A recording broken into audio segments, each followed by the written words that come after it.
Hello everybody and welcome to one more video for rapid fire on big units of World War II. And this time I'll show you two Russian tank corps for the Kursk battle, the summer big campaign of 1943, nowadays close to the Ukrainian and Russian border. So it was, as everybody knows, one of the biggest battles in history. It overcame 1 million men fighting against each other in several areas. There was a big bulge in the front. Germans attacked north and south, but of course they met fierce resistance by several lines of defense of the Russians. So big tank battles occurred, big infantry battles, coordinated attacks by both sides. Plenty of artillery, plenty of dugouts and fortifications were built. It is an incredible campaign to be also portrayed in the wargame table. I mean, of course, I am not intending to make the full armies from both sides. Virtually impossible. But at least I want to have a sizable group of both Russian and Germans, so I can do, I mean, a little bit whatever is necessary in terms of the different parts of the campaign. Um, so what you have here is two Russian tank corps. So there is one here and another one here. Okay, let me try to focus if the thing is correct. So one here, yeah, more or less. So you see here the tank brigades here, three tank brigades. Then there is a second line of different kind of support. I mean, there is SP battalions. There are some replacement for T60s instead of T70s. Also some independent battalions like these Churchills here. Also a few more heavy tanks like these KV1s. Another line of M3 Lend-Lease tanks mediums that can go, for instance, alongside this one that can replace the battalions of T70s. You don't need too many because there weren't that many in this battle. Also some SP groups here, both SU 122 and SU 76, and some reconnaissance. So in a third line, if I can call it, there's an infantry. Okay, 6 battalions of infantry, 2 brigades, and then plenty of artillery, as you can see to the back. Okay. So this is the idea, to have two different tank corps that, for instance, you can use these ones are organized according to the Stadt 1942. So they have, for instance, the tank brigades have 1 battalion of light tanks. This is a battalion in Russian terminology.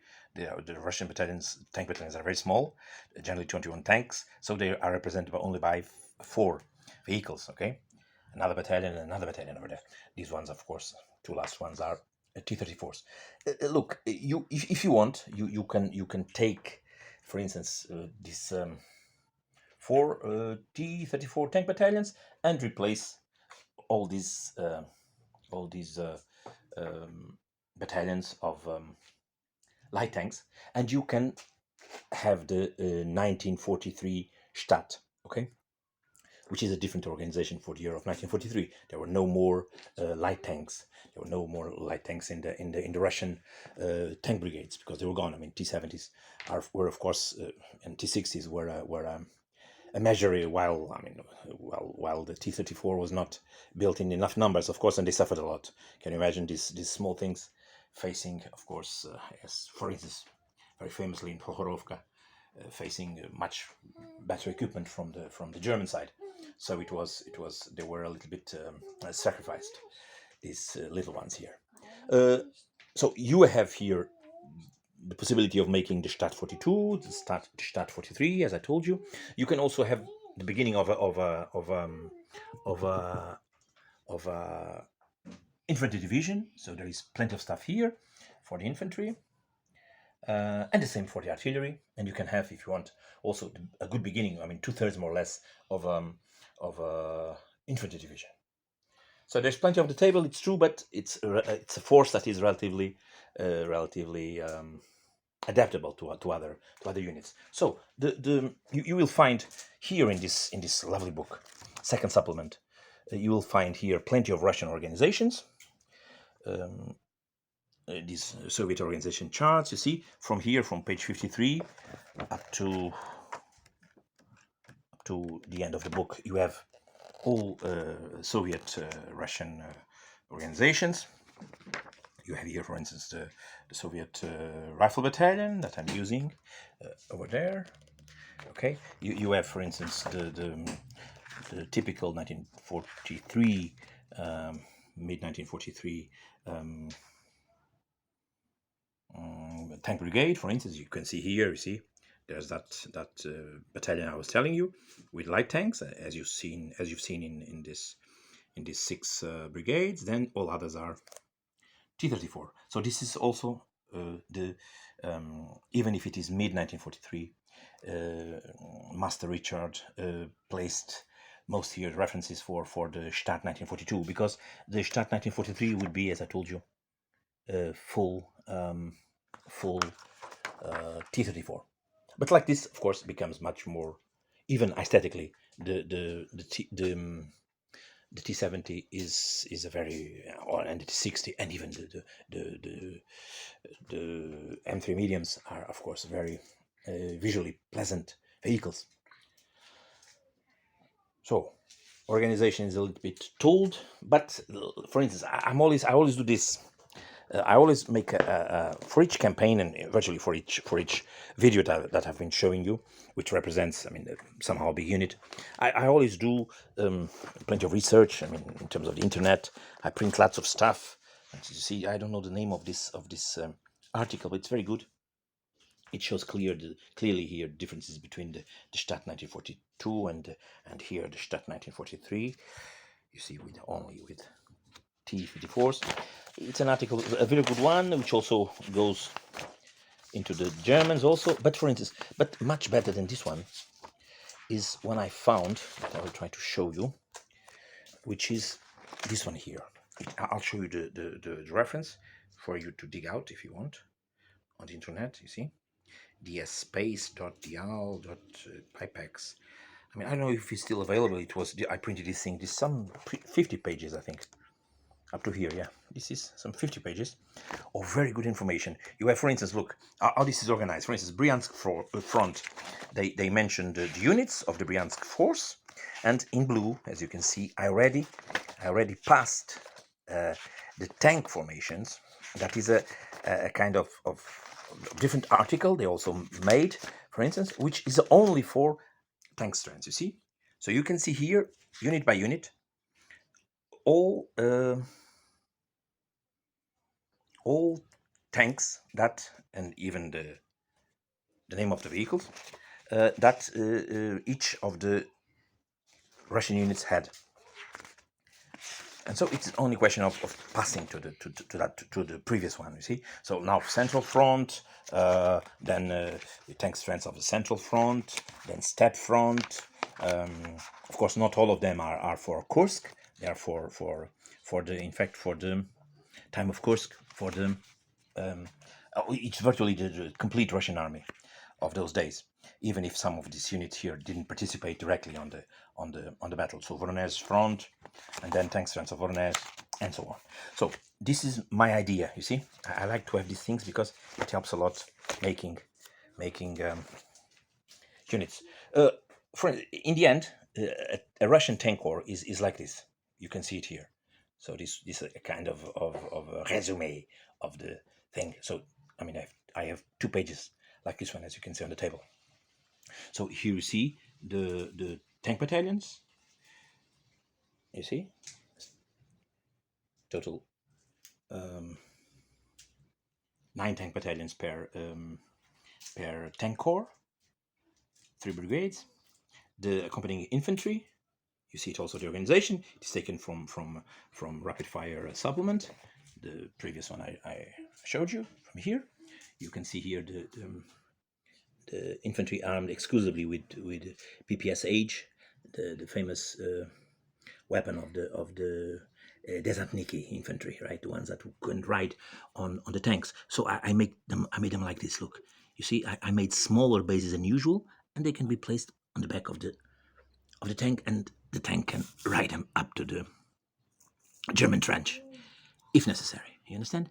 That was the idea, and it is multiplied by 6 different battalions all along the table.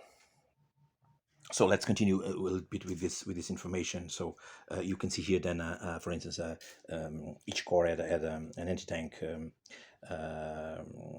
battery of 85mm guns. You can see them over there. You see, there they are, and then you see the artillery with 76.2mm guns, and they are over there, as you can see. And of course, all the rest is there. Then I'll show you when you speak about the models in detail. I'll show you exactly what it is. But let's continue. For instance, the anti-tank battery with 37mm guns, and also some anti-aircraft MGs, the Maxims, the famous Maxims that were coupled to each other in groups of 4. Then there are also mortar regiments with the famous Katusha. There are SP regiments. I mean, this one here has the Zverboy, the famous SU 152. That there were very few on the war game. You can only have a few on the war game table because they were still a rare beast. It's here, okay. Don't exaggerate with this one. There are very few of them. I mean, you continue and you see here mortar regiments, tank destroyer regiment, okay, they're also on the table. And then, I mean, I made all this. This is the Howitzer regiment, the super heavy Howitzer regiment with those powerful 23mm Howitzers, and the independent heavy tank battalions, with the KV1s that were, of course, allocated to core level. So you see here the complete this thing that I've showed you on the paper. You can see it here twice. Okay. Now for the models, which is also always interesting. I mean, for instance, let's start from this point here. You see here this descent infantry, right? They are, most of them, they're old Chinese copies of the Airfix figures. There are also some Revel with PTRS. There are also some, as everybody can recognize, the Esci models. Command also with Esci models. And for instance, this 57mm gun, I made a few of them myself. I made them from let's try to focus, from plasticard. In fact, I copied the original ones I ordered. I had a few of them came from Irregular Miniatures. Then I simply copied them because Irregular Miniatures also used the same material I used here. So it was relatively easy and fun to make these 57mm guns. Then regarding vehicles, you have here the very beautiful Dragon T-34 model 1942. Okay, you see several of them here. And there are also, this is my interpretation of the T-34 model 42, the one with the Mickey Mouse ears, the famous one with the Mickey Mouse ears that you can see here. And these, in fact, are the Armoufast T-34 model 41, so with the big turret hatch. Okay, but I converted them to the model 1942. You can see here this big bulge for the mantlet, completely different organization of the hatches, several other details, you see. And I converted them to the model 1942, the one that was used mostly, of course, during 1943. And these ones are also the same. So there are 2 Dragon here and 6 Armoufast kits. The T-70s are, these ones here are PSC. Fujimi on the command, BA-64, which is common in all six brigades. Now you see a group of Britannia T-70s, and then a battalion here of Armoufast, plain Armoufast, model 1941, and then Esci to the back. Okay, very old, some of them model 42, others model 41. They were still mixed. The model 41 still got to Kursk in relatively good numbers. So I have around 20 Model 1941 and 30 Model 1943 T-34 tanks. Okay, this battalion is has the American Lend-Lease M3s. Okay, here they are from Frontline with Skytrex commanders and well, different things. Now this is a little bit crazy thing I did. I took the very old, but also I mean relatively nice Atlantic T-34, which is in fact a T-34-85, very badly done, especially on the turret, but the rest is reasonable. So I used the turret, I cut out the front part, and I adapted to a T-34 Model 42 with a 76.2 millimeter gun, of course. So I made this in this brigade. This entire brigade got this treatment. It became my own T-34, which is, I mean, they're not rich thing, but at least, I mean, they're mine, of course. I like them a lot, and I mean, I don't know if it is something exclusive, if I can say so, but I find them funny. Now continue with other brigades and passing to a different corps. You have, mostly of this corps will be 176. The other one was mostly 172. I gathered here the 176 T-34s. So these ones are frontline, again frontline, plenty of frontline. I used also here frontline wargaming. Then T-70s from PSC, more PSC T-70s, and more Britannia here, T-70s. So some command here, 3D prints by my friend Mario Laranja of several of the soft skins of the Russians. Let me go to a paper I have somewhere here in which the designation is more correct. Let me show you to see if I don't say any mistake. So you have here here is the gas M415 exactly. You have here the gas ambulance. The ambulance is here, a very beautiful model that Mario Laranja printed for me. I have two of each, one for each of the brigades. Then there is a M1 MK, the staff car, and there is also a Jeep, a gas Jeep, and this one is not printed. This one is I think frontline, yeah, with a Irregular Miniatures officer standing. All the BA-64s are also frontline. Passing to the second line of things, you see here some the Churchills are also Churchill 3 are also frontline. Here, these are Italeri or Pegasus. I can't remember exactly. Su-152. These ones are frontline Su-122. MiniGeneral T-60s. The KV-1s are a mix of Frontline and Esci. There are the welded model and the later turret for the KV-1. This one is soon to be gone from the battlefield because the KV-85 was arriving. Also, like the T-34-85, of course. These ones are also all these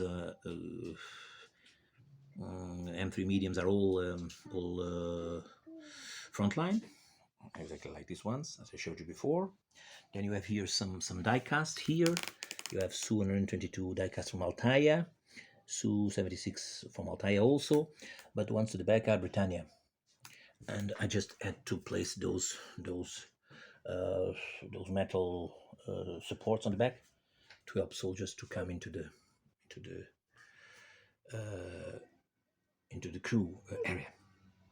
And then you have also here a group of reconnaissance vehicles. The reconnaissance vehicles. Let me pick the paper again. Sorry, and I'll tell you. I mean, you probably know this thing better than me, but well, yeah, they are the. This is the BA-64, of course, that I mentioned before. One is also in each of the tank brigades, and the other vehicles are the BA-10. Okay. Now let's move to the infantry. I mean, the rifle infantry. rifle battalions are most of them are as you can see, Esci, with Revel mixed in, with some Atlantic also, with some also hard plastic Esci. There are different. Everything I could find for the Russians in 1/72 is here. More 37 millimeter anti-aircraft guns and Zilt truck trailer, in fact, not trailer, sorry, tow is also Frontline, Irregular Miniatures and Skytrex, Irregular Miniatures for the 76 millimeter gun. It's an old model that was still used, and the figures are Skytrex. These ones here are these 76 millimeter guns are my own. Whoops. 76 millimeter guns. I made them from scratch and in using some old wheels and of course green stuff. Green stuff, sorry, plastic art. You can see here more 3D printed in resin tractors. Here are 152 millimeter howitzers. More of the fantastic work of Mario arranging these limbers to pull the 120 millimeter mortars. Okay, there are a total of six because it continues to that side over there that I'll show you later. I mean, more of the same. The 85 millimeter anti-aircraft gun that can be used also for anti-tank. It was, I think, mostly used on the anti-tank role because it was a very powerful gun. The 203 millimeter big gun pulled by the Voroshilovets tractor. Okay, this one is MiniGeneral, and these ones here are Irregular Miniatures with Skytrex crew and plastic crew. So this is these Katyushas, these BM13s are Frontline, but these ones here are Kooperativa. Very nice and very detailed models for this old but interesting vehicle. The infantry is more of the same. Let's not lose your time with it. More 85 millimeter guns, but this time with the wheels off of the gun, and of course allowing more stability. Now the ZT, what was the name of this thing? ZTS, if I'm not wrong, ZTS 5. And this guy, oops, very little light, sorry. Okay, it's better. Also in 3D resin print. And these big ones here are again more 203 millimeter mortars. There are plastic crew all over it, and this one has a story to be told. Next one has a story to be told, and it is a love story, so I need to come to the light. Sorry. And I will tell it here because it really deserves some. So as you can see, there is a guy approaching this beautiful lady. The lady, it's not Bertorelli. It's a Russian guy that is approaching this lady, and he's saying, "Get out of here! The gun is about to fire. So leave this place, or your hair will be burned." And she's saying, "Yeah, I'm talking to Comrade Stalin." To which he replied, of course, "Sure, you may stay as long as you want. There is no problem. Absolutely, please stay. It's an honor and a privilege to have you here." It must have been something like this, probably. Well, a few more vehicles around. For instance, this MiniGeneral truck with the quadruple Maxim for anti-aircraft role. This is a battalion of an anti-tank battalion with 45 millimeter guns and PTRS rifles, 14.5 millimeter. Not very effective, but at least it could destroy the Hanomaks and the trucks and things like that. And tanks would be more difficult, but maybe a lucky shot on the tracks and plenty of noise hitting the armor. It was apparently also, working. It would induce some fear for sure. Well, this is the Russian tank corps that you can see. The two Russian tank corps for Kursk. And the last thing I want to show you is what? I mean, for instance, there are also some of course, some 76.2 infantry guns there's one per battalion, of course, in terms of the infantry. And there is also a funny thing here I'll show you, which is this truck, which is a 3D print. And then I made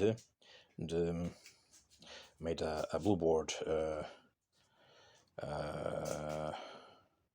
office, if I can call it. And of course, the commander of it all is inside. You can see it.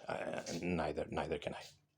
So this is the command thing for the. It can be used, of course, for a command of a tank brigade or one of the tank corps. But I mean, I place it in the middle because I only have one. So this is it. I hope you have enjoyed. This is a big thing, and the Germans are also. I'm also starting to build up plenty of German stuff. I have here a paper that is on the. I mean, I'm building from here, from this paper. I'll show you. The Germans are coming from here. I'm sorry. Let me try to not to ruin this thing. Let me just show one thing. That is, I don't know if you also do this kind of stuff. I'm always doing these kind of things. It is a paper where you can see the goal of that I want to attain. For instance, this is the Panzer divisions at Kursk. These are the different armored units. Both tank divisions, SS tank divisions here, tank divisions and SS tank divisions, and also heavy panzer regiments and things like that. And then the type of vehicles, and then the numbers that they were using for this campaign. The total is a little bit frightening. Total is this. So it needs around 500 vehicles. The Russians even more. If you want to portray the entire Kursk battle, which is something, of course, completely crazy. Maybe you can do it in 2mm size or something like that, because in 1/72 it's virtually impossible. So I hope you have enjoyed this video, and let's see what comes next. Okay? It was a pleasure. Bye-bye.